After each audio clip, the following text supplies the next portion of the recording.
I'm Mary Laura Philpott. I'm the author of I Miss You When I Blink, and I am joining you tonight from Sassafras on Sutton, an absolutely darling bookstore in Black Mountain, North Carolina.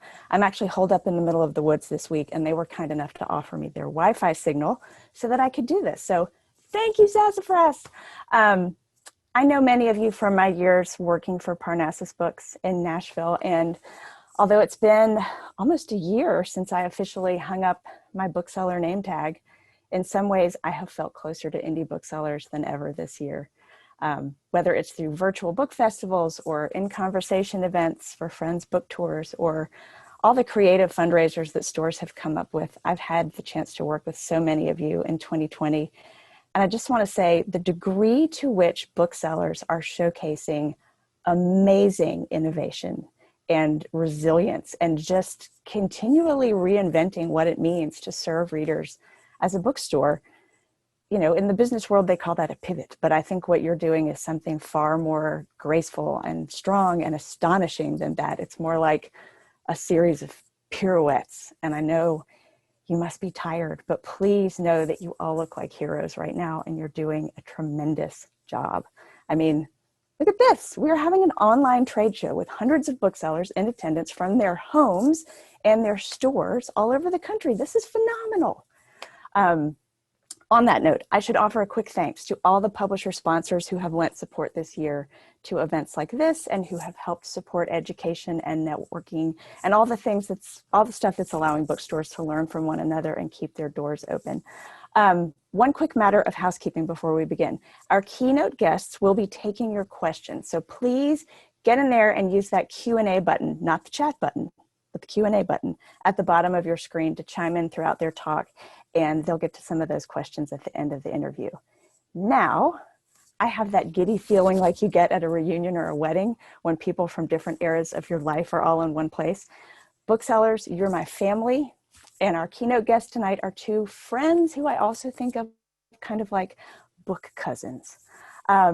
First, serving as our interviewer this evening is Jenny Lawson, whom you all know as the New York Times and Indie Next best-selling author of Let's Pretend This Never Happened, Furiously Happy, one of my favorites, and You Are Here. Her upcoming book, Broken in the Best Possible Way, will be published in April of next year. And as the proprietress, I love that word, of Nowhere Bookshop in San Antonio, Texas, she's officially a bookseller now too. So welcome, Jenny. Welcome. Thank you. So thank you, Jenny, for being here and for interviewing our keynote speaker, the author of Hyperbole and a Half and Solutions and Other Problems, both indie bestsellers and Indie Next picks, as well as #1 New York Times bestsellers. Her books have been recognized with awards such as the Goodreads Best Humor Book of the Year. And quick story, when this book came out, it was before I worked in indie bookselling, when I worked in not so indie bookselling. But don't worry, not the one that starts with an A, just the one that starts with a B. And I got the chance to interview her for an online publication. And one of the questions I asked was, if you could draw a face on a piece of fruit and turn it into your friend, what kind of fruit would you pick? And she said, a banana, obviously. And I was like, yeah, duh. And now, 7 years later, you can find that banana in this book. So go on a scavenger hunt and find the little banana friend. She, like Jenny, has made me feel less alone on more occasions than I can count. And for that, I am so grateful. So please, everybody out there, join me in welcoming the one, the only, the legend, Allie Brosh. Take it away, Jenny and Allie. All right. There you are. How are you? My friend. I'm your friend. Hello. Missed you. Miss you all the time, even though we've never met in person. I know, but I still feel a deep longing. Same. One day road trip. One day. I'm totally into that. Although this is really nice because I don't think that I would have done this if I had to leave the house because I'm in like a bad frame of mind, like even without COVID. So actually this works out really well because I can like. Probably why we haven't met in person. We're both like that. Yep. It works out well. Both homebodies. So where are you talking to us from? Like, how's your pandemic going? So first of all, I'm in Bend, Oregon, in a blanket fort in Bend, Oregon. And pandemic, it's going, it wasn't that difficult of an adjustment for me. I'm sure you had a similar experience because of like being used to the being at home. It has been affecting how seems to be affecting other people, though. It's and obviously it's a scary time. Go outside, everybody's in masks, and there's sort of this like feeling of we've all been through something. Yeah, it's kind of nice to know that everybody's kind of going through it in the same way. Yeah, there's a feeling of togetherness that is definitely present. When you go to the pharmacy and see everybody staying at least 6 feet apart in masks, and you make that eye contact because you can't make any other facial expression, and there's that, yep, me too, man, kind of feeling. You're trying to smile so hard so they can see it with your eyes. Yeah. And you're just like, I'm not crazy, I'm just trying to smile, and you can't see it. Yeah. So it makes you a wink. Yeah, exactly. Except I have like a nervous tick, and so I'm constantly winking anyway. So yeah, what's the winking tick? It is. It's just I do a really hard double blink when I'm nervous or really tired, and so people are always like, "Are you trying to wink at me?" And the people who can't wink, and so they do the double. That's what I look like. I look incredibly endearing. I love it. That is one of the most endearing ticks I have ever heard of in my life. That makes me feel better. Okay. When you did an impression of it just then, I was, oh my gosh, that is so endearing. That's so awesome. Actually, that makes me feel really, I'm so glad we're doing this. Who cares about everybody else on there? This is just us. Actually, I do care very much. And also shout out to all the booksellers because yes, shout out to the booksellers. Oh my goodness. This is for real. They're hanging in there. Oh my gosh. And it is not easy, and you're kicking ass. And also a special thank you to, there is no community in the world that is more helpful and caring. And when I started my bookstore, I was shocked at how many people were like, we want to help you. How can we give you some help? And I was like, wait, aren't you also a bookseller? And they're like, we're all a family. That's how this works. So, so thank you for letting me into the family. So let's talk about your book, which I have my ARC. I don't know if you can see it, so it doesn't. Oh, nice. Sorry. No need to apologize. I have yours in a PDF format on my desktop right now. That's because literally I don't even have an ARC, and instead this is the book that comes out in April. So, let's see. So talk to us. Tell us about your new book and what you hope that readers will get out of it. Oh gosh, that's a big question. So I guess maybe the best way to start it would be as a comparison to the first book. The first book, Hyperbole and a Half, I think dealt more with identity and attention and a little bit more of the types of stuff you go through in your 20s and mid 20s, late 20s. And this book is a little bit more powerlessness, hopelessness, mortality, stuff you start to go through a little bit later than that. And there's no one thing I'm hoping people will get from it. I think there is a message of hope in there. There are dark parts of it, but if I'm hoping one thing, it would be that people feel good after reading it. That it feels like we've been through something kind of strange and maybe sad at times, but afterward, I hope that it feels uplifting. That's the. Well, I think you absolutely accomplished it. I found, I mean, it was absolutely hysterical, but it was also very poignant and heartbreaking. And there were parts of it personally when I read it where I really felt like it was more of like a manual for grief and regret of like people and places and ourselves. And was that intentional, or am I bringing my own baggage, which I often do?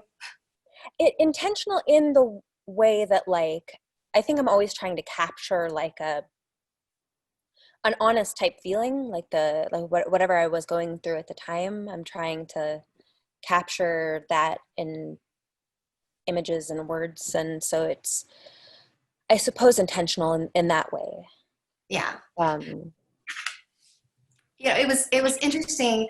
I was reading it with a friend, like doing a FaceTime sort of as we kind of read through it, and it was interesting how there were a couple of times when she would like just laugh hysterically, and I was like, oh, I find that very sad, and vice versa.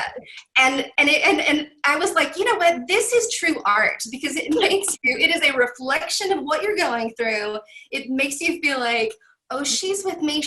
Whatever it is, she feels the same, and I'm not alone. So you absolutely capture that. Well, thank you.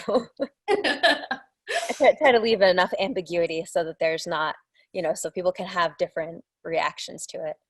Well, it's perfection. So tell me, what is your writing process like? Like, do the words come first? Do the pictures come first? So definitely words come first. Well, so pictures come first in my brain. I think in pictures. Like pictures, I'm a very, very like visual person, and everything has like a picture or feeling component to it, to me. So that's how it comes first, I guess, internally, and then come the words, because I need to do the words first. Otherwise, I'm going to end up wasting so much of my own time with editing. Like I dramatically restructure stories. It's a very like non-linear writing process. So I guess I start with like material generation. I'll sit down and I have a bunch of different documents on my desktop. I don't know, I could share screen actually and show you my desktop. Sure. If you don't have anything terrible on it, I don't know that I would share mine. But let's do this. Let's do share screen. That one, share. All right. So this is my desktop here, and we have up here are like, these are the material generation areas. That's the post farms. So I just, it's sort of like free writing. I sit down and write whatever's on my mind that day, and gradually like add to it. Like I'll go back through and see if I have any new ideas that can contribute to maybe the old ideas I had, and then it starts coming down into this area. This is where I start like putting things together, and then here or where it starts to like take shape. So once it's like becoming more of a story, it has more of a structure, I take the document and I put it in one of these folders, and then I can start adding drawings after the text is all done, and I have like image descriptions in the drawing or in the text that I just fill in afterward. But I have to wait to the last minute to do drawings. That, I feel like I got a look inside your brain, and it was terrifying and amazing. I have to say, like, if I found your desktop and I didn't know you, and I would be like, I noticed like one of them, the folders was called Skin Hair Squid. What? That's a story that didn't make it into the book. We had enough material for probably a like 700-page book, and we needed to cut that down. So there's a bunch in there that didn't make it in, and Skin Hair Squid was one about. It was kind of about identity, and the reason we decided to cut it is we felt similar in material to the first book. So maybe I'll keep it back and wait to have a new angle on it. Yes. Well, you can, when the paperback comes out, you can have like a bonus chapter and be like, skin hair squid, as you've all asked for. So it'll work out well. Okay, so you have given me a new phobia. Yes. Oh, sorry. Yeah, it's a bit of an issue, but it's fine. So your chapter about the knitting guy, right, that works at the grocery store. Uh-huh. So did he ever find out that you wrote about him, or he still no idea? Okay, so here's unless he found out somehow, like he put the pieces together through, location clues and stuff like that. So in my head, your grocery store is like a Target where you can get food and all that, and that he is constantly ringing up copies of your book without realizing that there are pictures of him as a naked pirate. And now I have this fear of like, how many books are out there where somebody has imagined me as a naked pirate and I just am oblivious to it. Have you ever thought about how many pictures of other people's that you're probably in the background too? Oh my God, I bet there's so many. Yeah, because the only pictures like you really see, I've been, compiling photo albums recently and noticing like how many people are in the background and their own computers full of pictures where they're the subject, but they're just like these little, I don't know them, they're passing through in the background. And, we don't spend all that much time outside as I understand it, but I'm sure we're in the background of plenty of photos. I mean, we have to somehow, right? Yeah. Or if nothing else, I always think as I drive past people's houses in like a town I've never seen before, I'll drive past and I'll be like, somebody lives in that house and they have a whole story and a whole family and I'm never going to see that house again. Yeah, you're never going to find out the stories. Like you can find out such a tiny percentage of the stories in the world. Exactly. But so it's interesting that you phrase it as a phobia. What's scary? Okay, well, it's a couple of things. It's one of just the unawareness of like a ton of people are like, that's the girl who's the naked pirate knitter. So that, like that's that. But here's actually my biggest concern is, so this picture right here. So I know what this is censoring, right?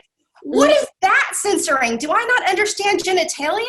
Why are there two? The knitting. It's covering up the. Oh, I'm so dumb. I was like, no. Penis really big? Okay, that makes so much more sense. I'm so stupid. Oh my God. I was just like, he's so well endowed. What's happening? And also the implication that if that's the case, he would be hard. He would be fully erect. He loves knitting, Allie. How do you not get this? He loves it.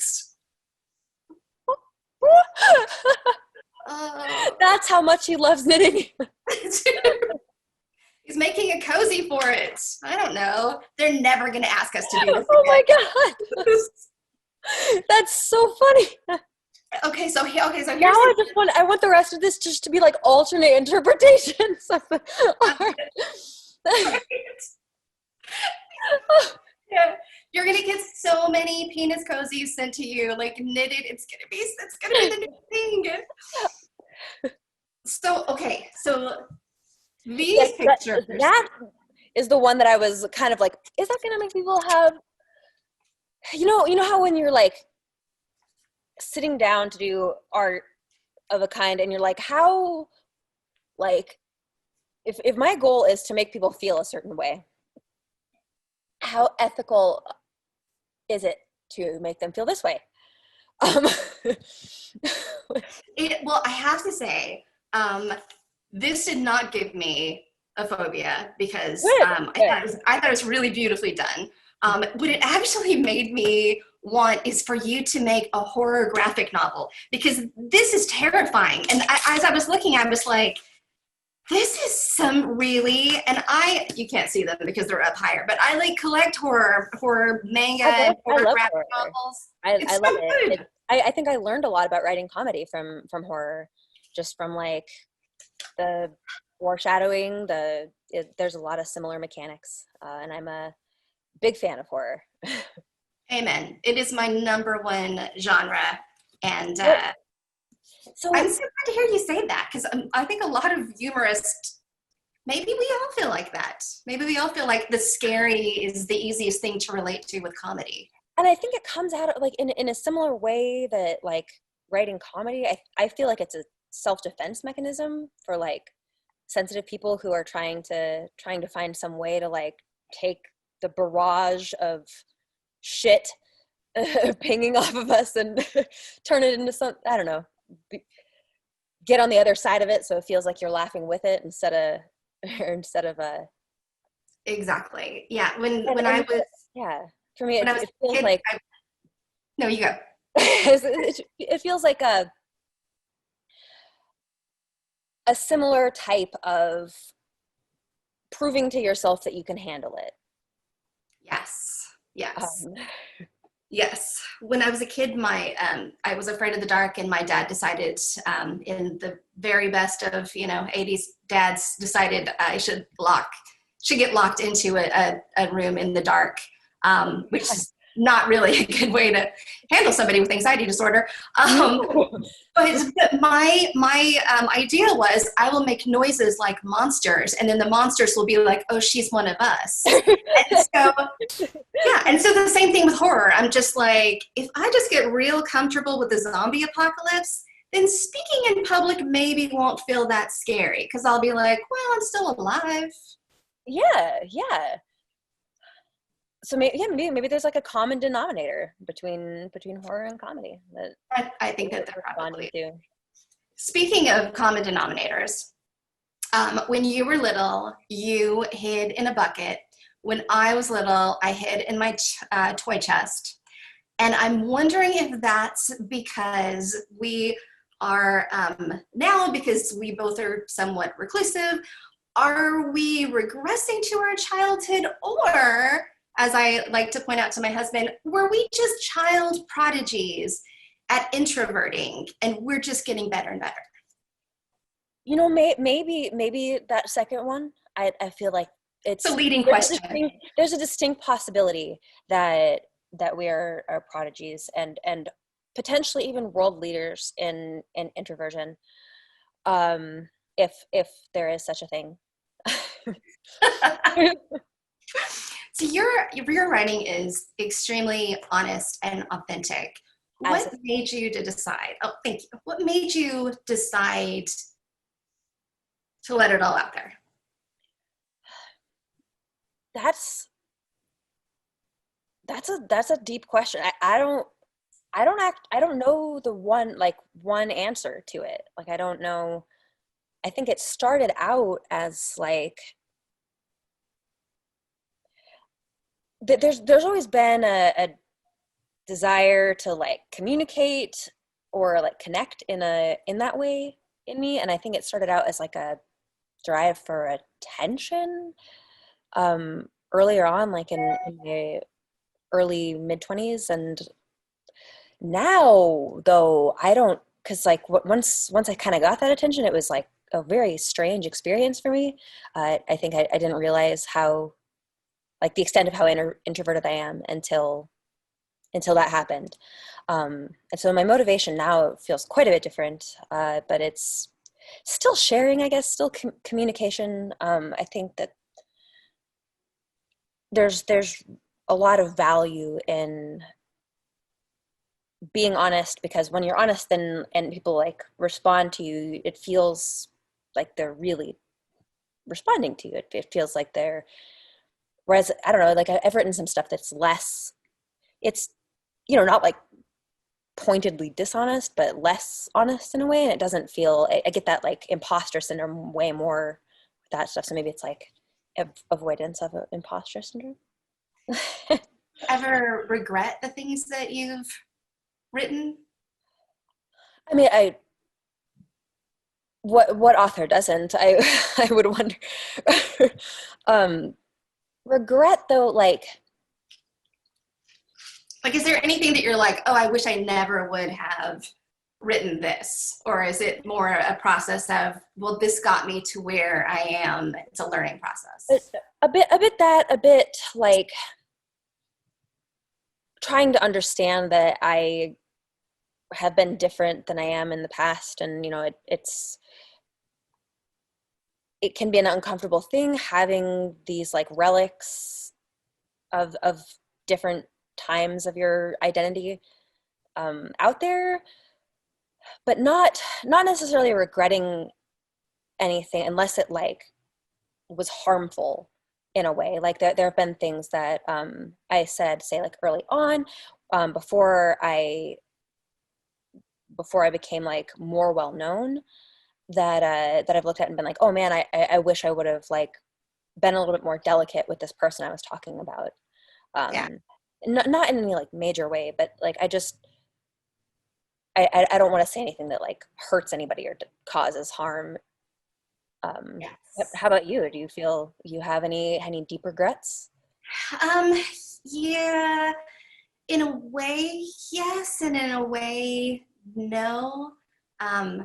There have been things that I've written before where after I published them, I've had friends say like, ow, that kind of hurts. So like, because you're not always aware of like how other people are affected by something.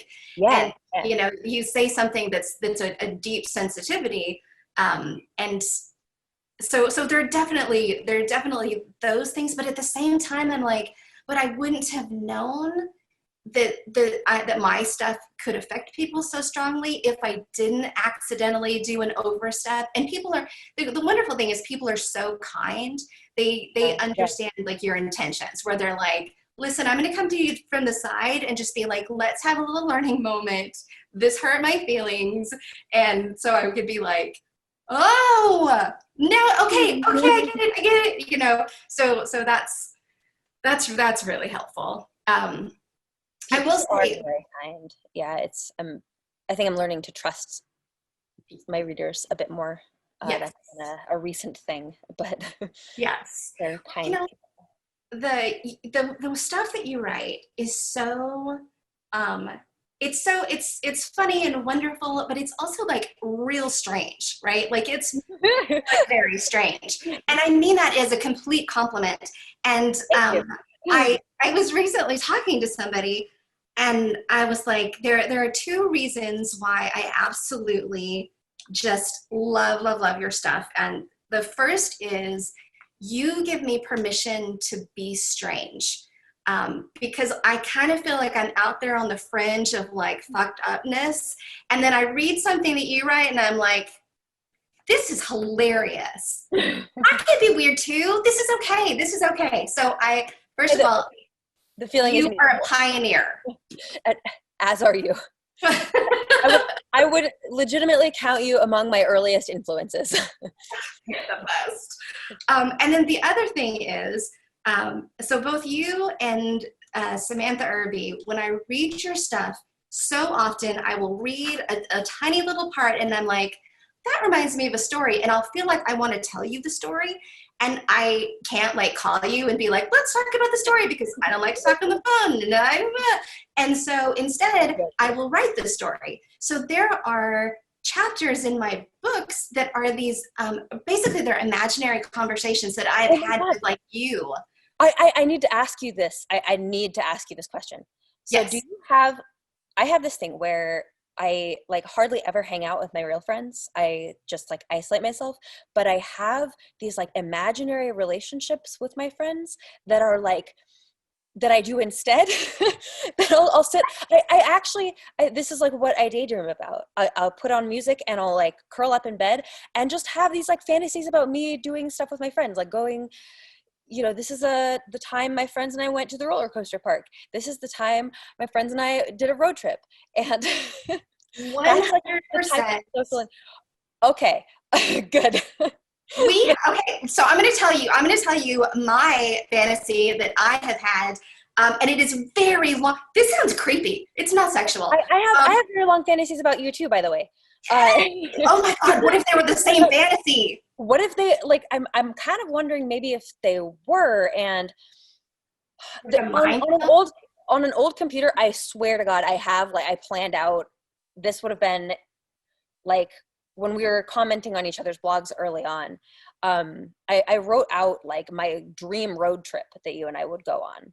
Oh my God, it was okay. It was also a road trip, and it was me and you and Samantha Irby, and it was a road trip, and we were going to all of the haunted places, the most haunted. Oh my God, that is the road trip. That is. Let's do it, but not really because I don't want to leave the house. But maybe let's do one. Let's just do one. I've had iterations of this road trip that I've had fantasies about with like, it isn't always the same people, but you were part of this road trip. And I've always wanted to do a haunted places road trip where like, cause I don't firmly believe in ghosts, but I feel like I don't believe in ghosts at all. But I feel like I could get a lot of value out of believing in ghosts. And, you know, I could use them to trick myself or to train myself or to like so if I could teach myself to believe in ghosts. Yes, I want to believe, and I constantly go on ghost hunting things and stay at every haunted place I can. And it's fantastic, but I never see ghosts. Like it just, so I'm like, okay, well, maybe they're not there, or maybe I just haven't gone at the right time. I don't know. So it hasn't worked out for me yet, but maybe one day in the future. And even if it doesn't, like, we could recreate the feeling of seeing ghosts for ourselves. Like we could like a Ouija board, and we could be the triad. It's gonna be so good. Yeah. Okay. I'm glad to hear this. So I'm gonna write down that we're totally gonna do that. They're coming through.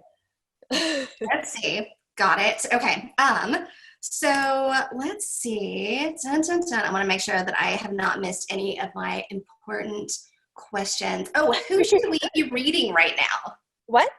Who should we be reading right now? Is there anybody that you're reading or that's? So I'm reading your manuscript that is not available yet. So I can't. I swear to God, I did not do that on purpose, y'all. No, she didn't. She actually didn't. This is. So I will recommend that in the future as. Finish it first. Make sure. Yes, but I trust that I will recommend it. Awesome. So here's the thing. I don't really read a lot of books when I'm writing because I feel like it interrupts my flow of writing. I get the voice too strongly in my head. Like I read probably in the last few years, I read a lot of technical articles, a lot of like math and physics stuff. I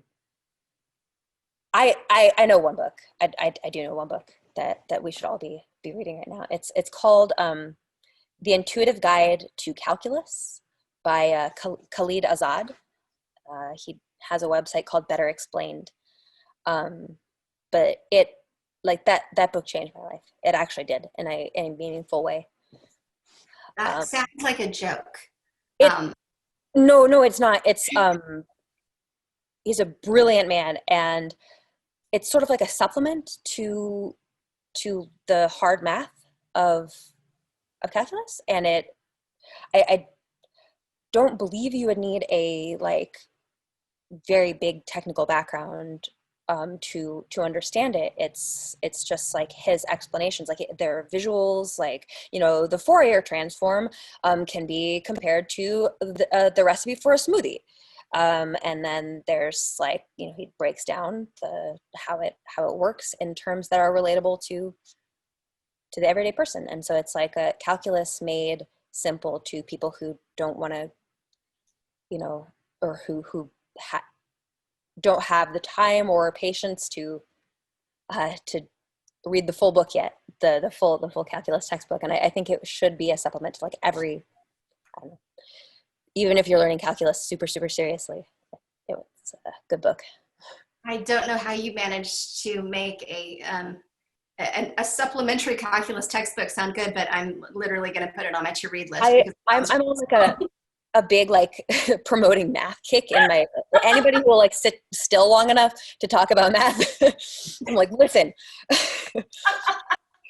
it helps you understand the world.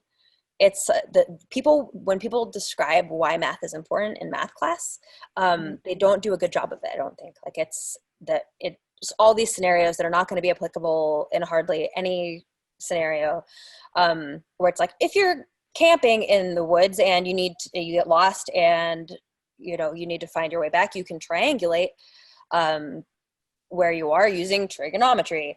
I think math is much better understood as like a way of thinking. If you can understand math, you can understand very complex abstract concepts that are useful in thinking broadly. And that's my math pitch. There, you have my math pitch. Well, I love it, and that's much better than the pitch that my math teacher gave me, which was, if you know math, you could be a carpenter, and Jesus was a carpenter. What, you think you're better than Jesus? Oh my God. Very Southern. So, okay, I'm gonna get your math teacher was. Yeah. He was also a coach, which is not surprising if you live in Texas. What kind of coach? Football. That's all that pretty much Football, exists. math, and Jesus. Yeah. Yep. Very Southern. So I think that you maybe have a little something to share with us, like a little reading. Are we? Oh, we're already at reading time. I know it went so fast. I looked up and I was like, oh my gosh. So I'm going to mute myself. Okay, we're gonna get back on after this. We'll be like, hey. Yes, we're gonna come back. Yes. All right. So, I've got to figure out how to share my screen again. There. Perfect. All right, and so I'm going to be doing a reading of chapter 2. It's called Richard, and I'm not going to be reading the pictures. It's or reading the text in the pictures. It's kind of a personal preference of mine. I was traumatized by the Garfield comic when they put a voice to it, so I'm just going to spare you guys the trauma of that. But you will have the text up there. All right, so here we go. What? Uh-oh. Oh, okay, here we go. Richard. For the first few years of my life, the only people I knew how to find lived in my house.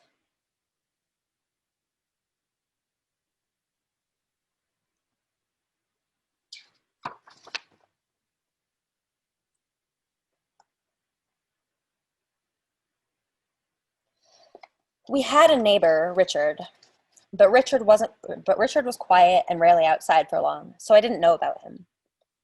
One afternoon, though, Richard went outside. That's how I found out about him.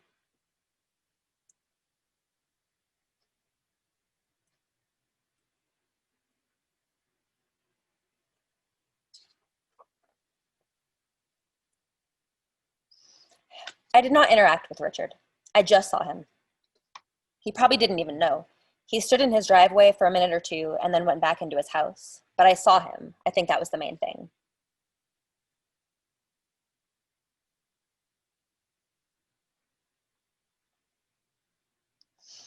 It was very exciting.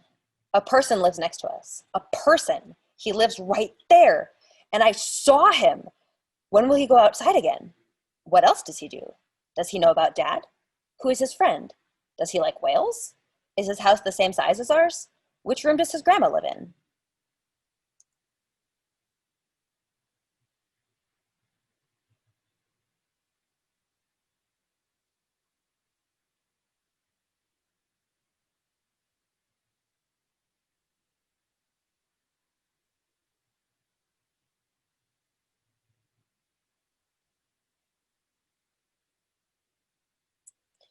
Desperate to catch another glimpse of him, I'd lurk near the windows all day, just staring at his house.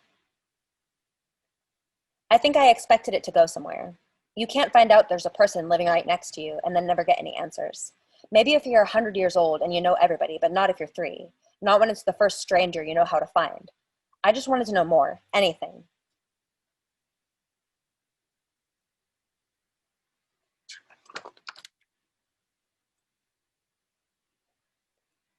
And this is as far as it would have been able to go if it wasn't for the dog door.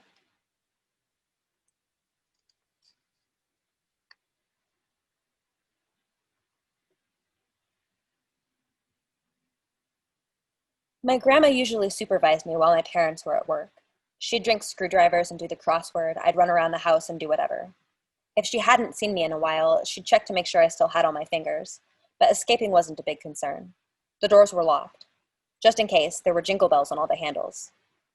The dog door was the single weak point in the fortress.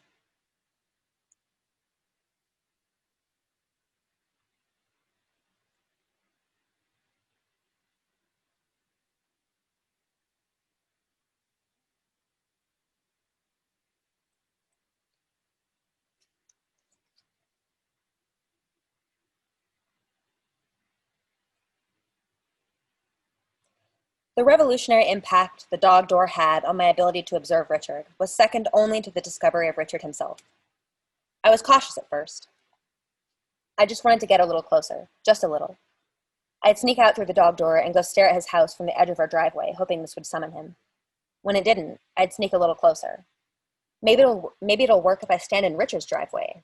Or actually, maybe I'll just go over to this little window here and see what I can see. I started sneaking out more frequently. I started sneaking out at night. And the fact that I was sneaking seems to suggest that I might have been at least partially aware that this type of behavior should be a secret. But I don't think I'd reached that crucial developmental point where you're capable of recognizing how creepy you're being. However, on the night I found the cat door in Richard's garage, even my undeveloped fish-level brain could sense that a boundary was about to be crossed. A tiny instinctual trace of doubt, the wisdom of my ancestors whispering through the ages. This might be too weird of a thing to do.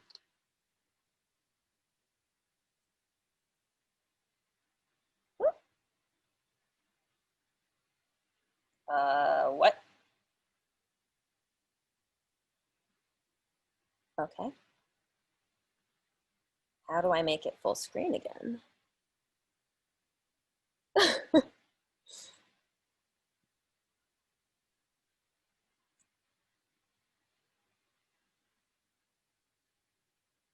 uh,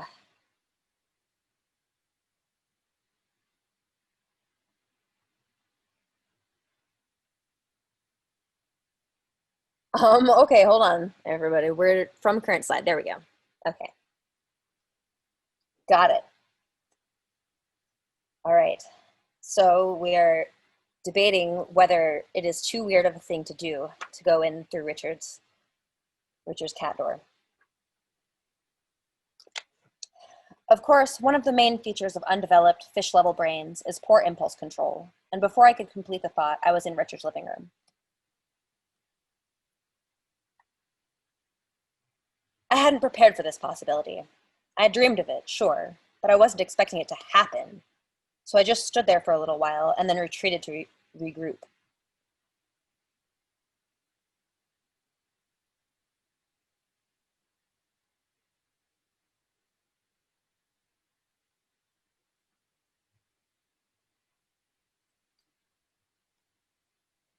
A concrete objective never emerged, but the missions became bolder and more frequent. I started bringing things back with me, Richard's things. They seemed valuable somehow. Richard likes these things. Perhaps they contain the secret to Richard.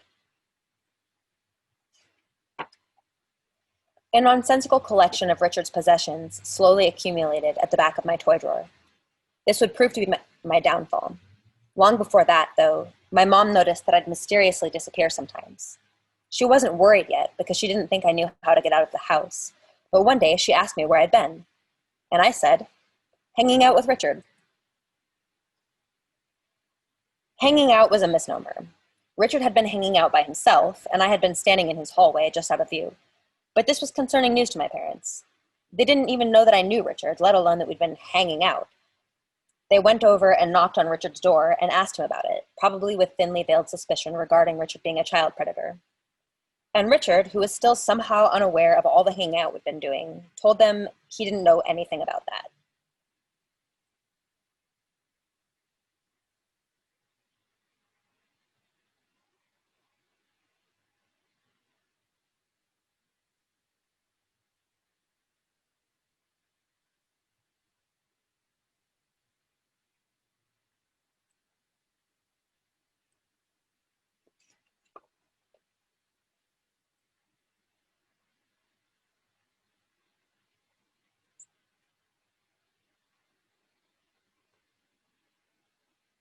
I imagined things were tense for a bit.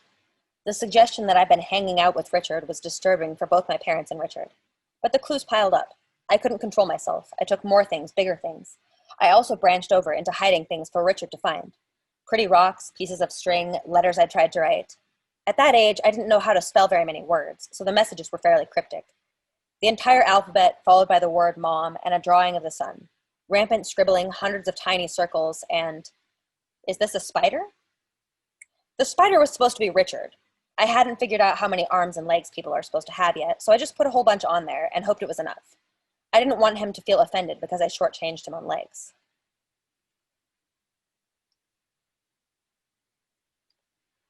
It must have come off like being haunted by a defective but well-meaning ghost.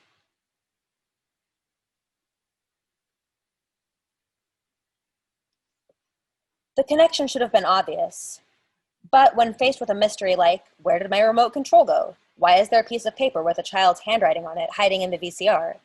And how do these rocks keep getting in here? Almost no rational adult would jump to the conclusion, because a child has been sneaking in through my cat door and leaving these things for me to discover. Not even with clues. I don't know what theory Richard came up with, but to explain it, but it almost certainly wasn't that one.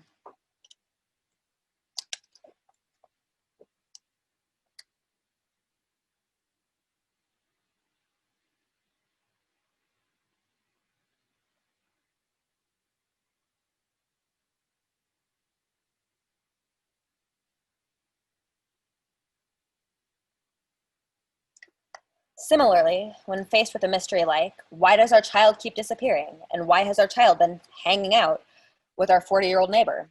Almost no rational adult would jump to the conclusion, because our child has become obsessed with our 40-year-old neighbor, and hanging out is a loose term to describe the activity of spying.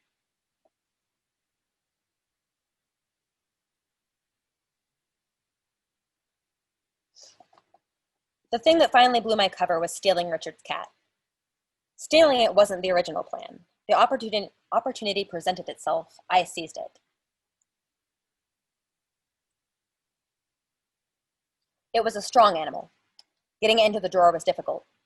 I didn't have a plan for what to do with it, but I knew I had something valuable, and I think the idea was that I should save it for later, for when I figured out how to capitalize on the probably unlimited potential of this.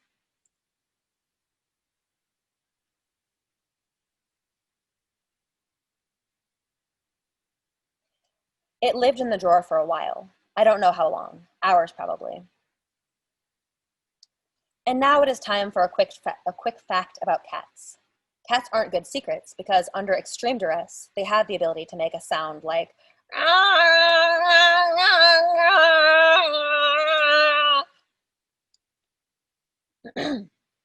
My parents eventually realized that the sound was coming from inside the house and located the source of it. They weren't expecting to find quite so many of Richard's things.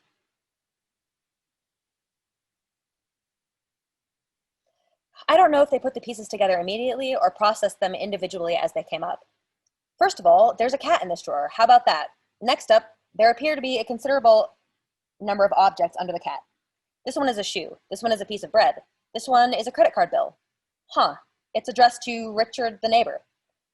Inching closer to the truth with every clue until the ultimate answer to what does hanging out with Richard mean was revealed.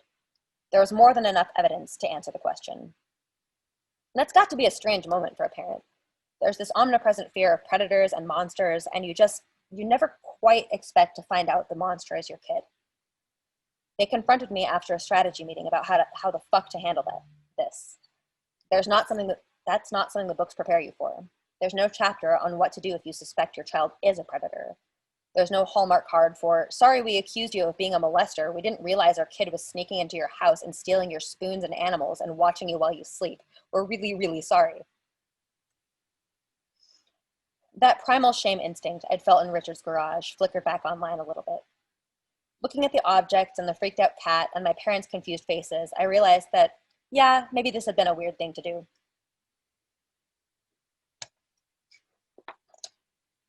I felt like I should explain why I had done this, but I didn't know either. So we all just stood there, feeling weird about ourselves and each other. The cat was stoked to be free, though. And that's the end. Oh my God, that was magical, truly magical. And also, Ferris Mueller just bolted when you made the meowing noise. So good job. You terrified a good impression of a cat. You did good. You did good. Ferris Mueller. Hi, everybody. I'm Hi, Allie, Lauren. book editor. Hi, I just popped in. I was drafted to moderate the Q&A, so I hope everyone will bear with me because this is not my day job, but I will do my best. And I'm so grateful to be here and to have all of you support Allie and Jenny's books and Mary Laura. So thank you for being here. So I have a question that came in through email before the event from Grace Harper, who wants to know, how do you feel that the pandemic has affected the release of your book? And are you finding it easier or harder to work during quarantine? And is this question for both Jenny and I, or is it just a? I think definitely the first part's just you. Okay. So I it's hard to say. I mean, it's been, this book tour has certainly been easier as far as like the virtual format. I feel like is a much more humane format, and it's, you know, you don't get to meet people directly, but it feels, at least to me, feels a little bit more personal, weirdly, since there's not that like time limit where it's like you can only take this amount of time for each person. And I've really been appreciating sort of having like a more long form interaction with people this time around. It's the biggest difference, I think, as far as like book tour goes. And writing, I finished the manuscript before COVID hit. It did impact the editing process, however, which Lauren was present for. We went over the entire manuscript over, how many days was it, Lauren? Like 5, somewhere between 3 and 5. Well, to be fair though, you wrote all the text in 2018. You sent me a manuscript. So it wasn't as if you wrote the whole thing in a very short amount of time. It was a long gestation, but between, it was, you know, took pretty much the whole 7 years to write it. Right. But you got to spend a lot of time on editing. Right. But the copy editing and the copy edit came right before the pandemic. And then we were working on it during the early days of the pandemic. And then everything that came after proofing the book, it was all. And so instead of like, there was problems with the mail. And so we were, rather than like risking stuff getting lost, we each had our own like copy of the manuscript, and we would go over it on the phone and be like, here, this is the change like we should make here, and argue about it and get into it was a very bonding experience. There is a funny thing in the acknowledgments about a person named Claire Johnson. Claire. And I just went back through my emails, and this happened before the pandemic, which is always every editor and author's worst nightmare, which is that you send the copy edit and it gets lost in the mail. So I always make a copy. So we had a copy, but it did go to the wrong address. And I don't know if you want to tell the rest of the story, Allie. So I got a panicked, you know, I woke up to like a bunch of voicemails and emails and texts from Lauren being like, oh my God, we sent it to the wrong place. alert. And a week later, I don't know how long it took me to finally get around to it, because it takes me a long time to motivate myself to get out of the house. But there was a very kind woman who lived in my old place in Bend, Oregon, who had received the manuscript. And I don't believe she knew who I was or what was in the package or anything like that. And she had contacted, who did she contact? She sent me she left me a voicemail message on a Saturday, and then that's when I started bombarding you with. Okay. And yeah, so she just out of the goodness of her heart reached out and contacted Lauren, so Lauren could contact me, and we were able to get the manuscript back. And I thought it was a great example of somebody doing something purely out of the goodness of their heart for no personal benefit whatsoever. And that, I don't know, Claire Johnson inspires me. That's the kind of person I want to be. Me too. But then during the early part of the production process, the pandemic, we were worried that the mail was going to completely break down. So we were making PDFs of everything, and just interesting the trajectory of working on the book and it coming out now. But we got it done. Yeah, we did. You know, there were some hiccups, but it's a good story now. So there are a number of questions from Carrie, Liz, Caitlin, about, can you please talk about your blanket fort? How many blankets comprise the blanket fort? Is it a bunk bed? How many blankets should an adult have for a blanket fort? Please. So blanket related questions. I'm understanding we are covering blankets. That was not supposed to be a pun. God damn it.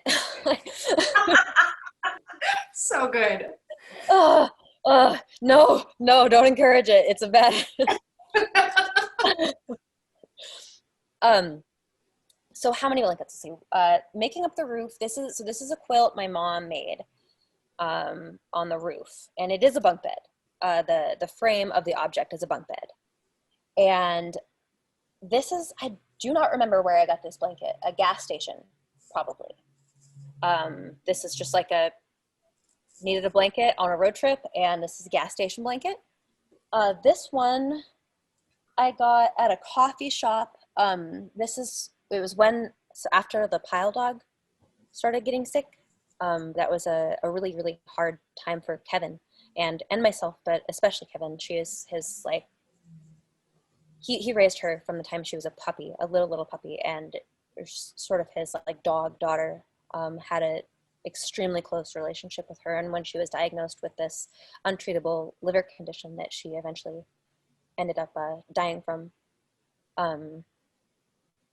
Kevin was having a very, very rough time of it, obviously, and I figured a thing I could do that would be helpful would be to get him a blanket. So I was at a coffee shop, and I saw this blanket, and it's supposedly made from monk saris or sariras. I don't know how to pronounce the term, but I got that one for Kevin to feel comforted and wrapped up in.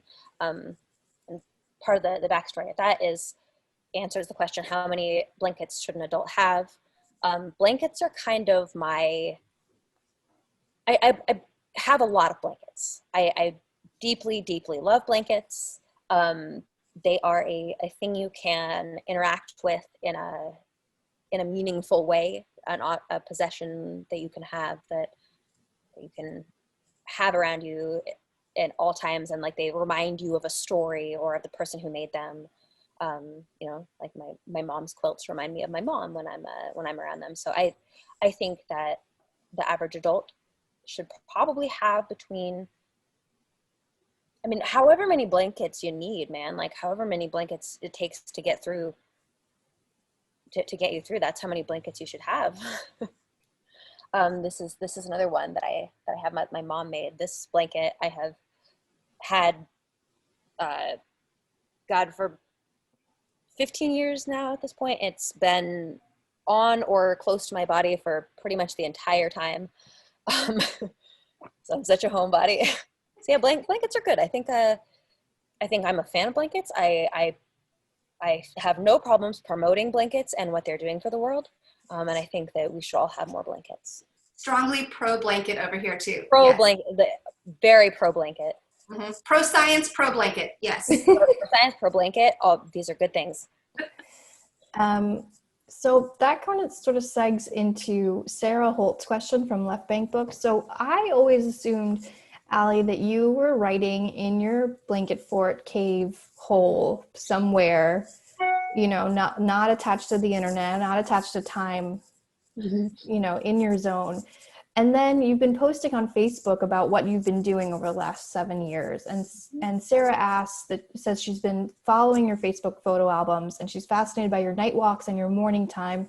And have you learned anything about creating through depression or more minor funks that might help people who are having trouble tapping into their artistic side right now? I just wanted to say that I had no idea that you would write while walking, and that was really fascinating to me. So that was I don't think I realized like what a significant portion of the book I actually wrote on those walks until I was going through the like documents on my computer trying to like compile this photo album. But there was a significant amount of the material on there from this time period, especially from Arizona, when I was just like out in, you know, perfectly straight road, could walk without changing direction for, you know, over a mile. Cattle guard at the end to stop me from from walking when I went too far. What was the question again, Lauren? I am. Yeah. So, and then Sarah wanted to know how, I'm having trouble pulling it up, but how, any advice you have for trying to create through depression? Yes. So I again, whenever I talk about depression, I want to make the disclaimer that this is just stuff that has worked for me, and I would encourage people to, you know, learn about themselves and learn about what works for them on a personal level. Like I sort of see it like learning how to take care of an animal, learning how to take care of this strange being that this alien in the world that doesn't quite understand its place, and, you know, just learn about yourself, learn about what you need. And I guess one of the things I need is like, I have a lot of like emotional shortcuts or like self-soothing things that I do, like songs that I make playlists for like all kinds of occasions. So it's like, this is a mood that I find myself experiencing sometimes, and these are the songs that like feel helpful to me in that mood, or you know, even stuff that like coincides with particular walks that I found helpful. Like I have loops that I do that are like associated with particular feelings. Something I've been talking about a bit is a journaling exercise I do with myself, where I have two-sided conversations with myself. So I'll open up this document when I'm feeling bad, and, you know, just to ask myself how I'm doing. Just say, hey bud, how's it going? And then answer as honestly as I can. And then, you know, go back to playing the role of like asking questions and trying to figure out what's going on with me. And yeah, so just sort of like playing psychiatrist for myself. Jenny, do you have anything that you would want to talk about on that? When I'm in the midst of a depression, I don't have the ability to write at all. So I think part of it is giving myself permission to just be like, sometimes it's not going to happen. And when that happens, to, instead of beating myself up about it, instead use that time to refill my creative cup. And whether that's just like watching Doctor Who all day long, or, you know, whatever it is, that has been the most helpful to me. And then also actually same walking. And I talk to myself when I walk, which freaks the hell out of my neighbors. But I have these conversations, and I like ask myself questions, and I'll answer them. And then I have my phone, my little dictation thing. And when there's something that I'm like, oh, that's kind of an interesting thing, I'll say like, okay, say that again. And then I'll say it into the thing. And then later I'll go back through my notes and be like, oh, maybe that's something.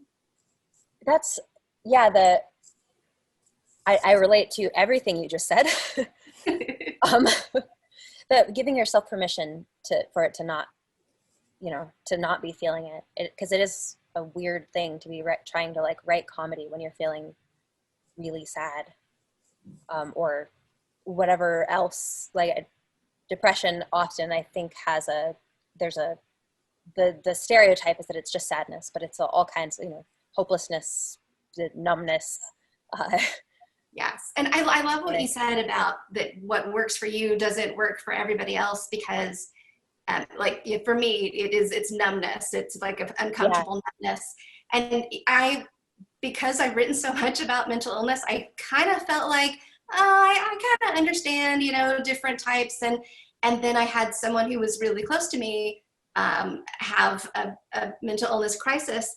And I didn't even recognize it, because it was so different than the way I present.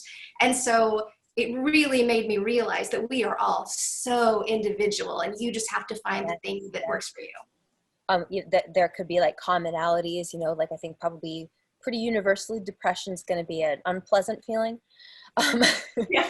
But it manifests even differently within the same person at different times. Like there's times where like I feel like my depression manifests as being a lot more like anxious, and like then I hit the numb stage to like when I get too exhausted from the anxious stage, or Exactly. So we have time for just a couple more questions. Gavin Grant has submitted a question from Ursula, age 11, your biggest fan, Allie. My biggest fan, Ursula, hello.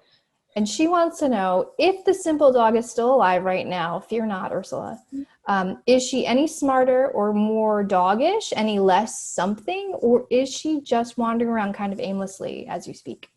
So she is still alive. She doesn't currently live with me still. She went with my my ex-husband Duncan after we got divorced. But she is doing well. He sends me pictures whenever I want, and I get updates on the dogs. He's a very good dog co-parent, and she's getting gray, if you can believe that. She was, when I first started writing about her, she was maybe 2, and so she's got to be closing in on 12 now, and she's getting gray in the muzzle and calming down somewhat. I hear, not significantly yet, not like she's still kind of wild, even for a 12-year-old dog. So Duncan's theory is that she is possibly smarter than we gave her credit for. That's a new development. The last time I talked to him, he was saying, I think maybe she is smarter. Like she's just really weird, and maybe I judged her too harshly. I don't think so. I think Duncan's too nice. Okay. It only took 12 years for her to get wise. And maybe she's just weird in that way. Aren't we all? We're all a late bloomer. Yeah.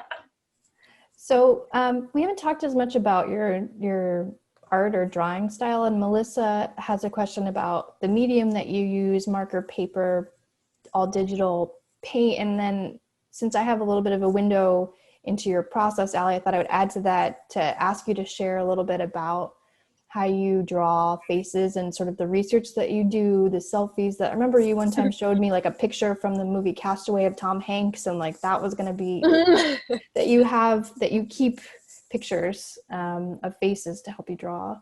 Yeah, and I take pictures. This is going to be an upcoming segment of the photo album on Facebook, actually.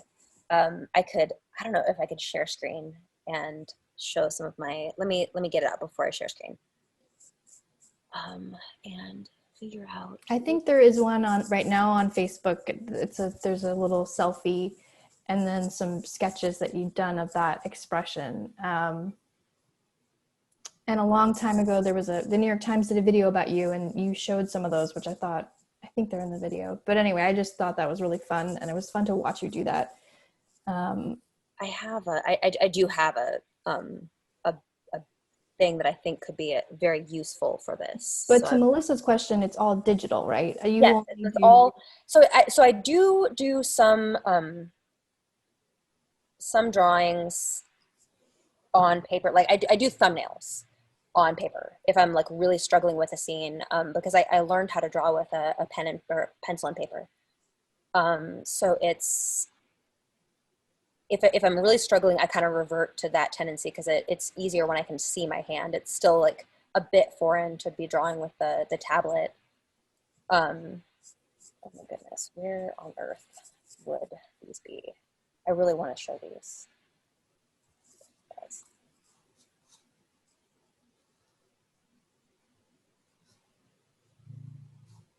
All right, well, maybe it's not in the cards, or maybe I can make it be in the cards still. Jenny, do you draw? I do.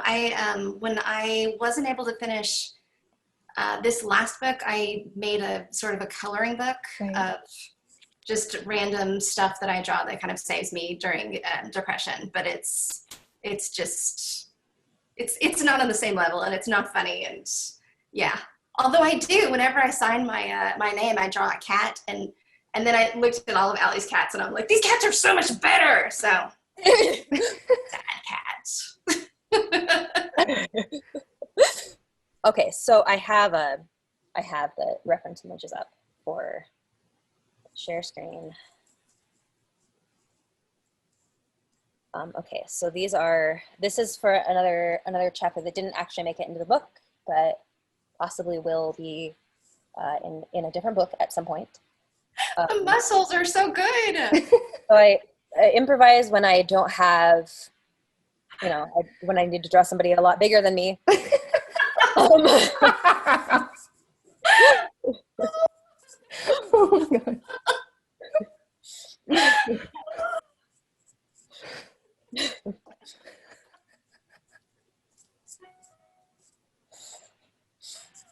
Oh, it's so good. Wait, what is this from? This is from the groceries chapter. Okay. The one about the Okay. Yeah. not a. There's a lot of grocery store stuff, but it's a different. So holding the bags. Okay. Yeah. This was a chapter about anger and the absurdity of it that didn't make the book. Yes. And so it's a lot of times it's that. Sometimes I take just selfies. Like I'll open up the reason that I have a lot of selfies to begin with is that I take pictures of my eyeballs to like pinpoint where the light is going to be hitting, because that can be a difficult thing to draw, and I have to do a lot of like, all right, well, if I was actually a tadpole shaped creature like this, well, you gotta like imagine my face ending like right here, and but I'll like zoom in and be like, okay, here's the light right there, and so there's just like thousands and thousands and thousands of like super close up selfies of my head in like different positions, making like weird faces, and I start drawing, and I do a lot of revisions, a lot of like for how remedial looking the drawings are. a lot goes into them. No, and your style has changed so much, and you've really grown so much as an artist. My non-biased opinion. But on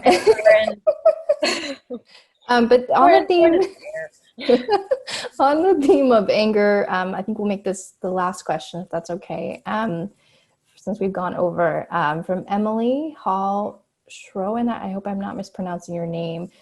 She says, I kept reading my husband parts of Solutions out loud, and one bit that particularly resonated with us was quote, anger is not a graceful emotion. I've never gotten angry and been like, I'm glad I behaved that way, end quote. Though anger isn't graceful, do you believe it is necessary to our well-being to be angry sometimes, both with ourselves and with other people? That's interesting. Man, I would need to think about that for a little bit longer to like come up with a real answer. My like, this is just like my gut instinct level answer to the question. So bear that in mind. I would think that anger itself is not necessary, but it is maybe a like more primitive version of an emotion that would like spur us to change, like the type of, like if you say need motivation to change something about yourself or about your state in the world, the negative emotions serve as like a shortcut for that motivation to like let you know, as like a sense to let you know that something that you don't like has happened. And if you're sad, it's more of like a helpless kind of feeling. If you're angry, it's more like, okay, this is something we can do something about, and this shouldn't be happening. It seems like that to me, that's the function anger serves, and that while that is an important function, it isn't necessary to become angry. It isn't necessary to allow it to like come out. Sometimes it can be useful to express it, like to find ways to express it that are, that would reduce the harm of it, or, so if I'm feeling like super, super angry, I'll exercise until I can't be upset anymore, until I don't have like enough energy in my body to be upset. Is that a Yeah, no, I think that, I think the question is really timely because people are so polarized and angry right now. Yeah, I would like to hear Jenny's. Yeah, I totally agree. I mean, I think in the same way that, fear and anxiety, like they can be exhausting and overwhelming, but at the same time, sometimes that is the thing that you need to get out of whatever uncomfortable position you're in to say, yes, a change needs to be made. But then, being able to walk away from that fear or the anger or whatever, and instead go, okay, so how do I do something in a positive way that's going to put me, therein lies the problem, but it can be more difficult sometimes than others. Like it's right. Self-control is the constantly moving, dangling carrot. Exactly. Which is just part of being human, I mean, we're constantly fighting with those like bad emotions and finding a way to make them positive in some way. Yeah. You know what we should do? One of the things that because we do like a lot of virtual events at our bookstore, and the one thing that people are saying, they're all like, the virtual events, they're so great, they feel so intimate, it's so nice, but I don't get to take pictures. So I was like, here's what we should do is we should just smile for like a minute, and then if you want to take a picture, you just get your phone. Brilliant. And do a selfie, and it'll be like us all together. That is That's so nice. Maybe I should hide because I feel like I'm. No, you stay here. Okay. You're bolt into the chair. You're here now. So yeah, so we should just smile, and then I wish you guys were all here with us. I know.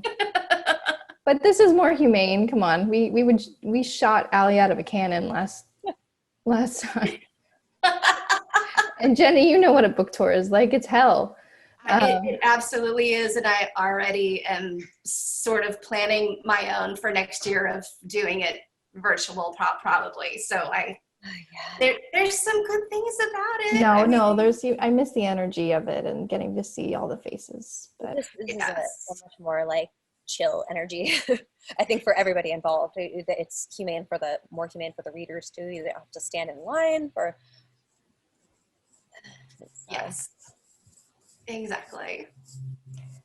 Well, thank you everyone for coming. I'm so grateful to the regional associations for coordinating and promoting and having Allie and Jenny. Thank you, Jenny, so much. Thank you, Mary Laura. And thank you to the booksellers for doing everything that you're doing right now. I can't imagine what it's like to be selling books through a pandemic, but you're doing an amazing job and we're so, so grateful. So have a wonderful evening, everyone. Thank you so much. Bye.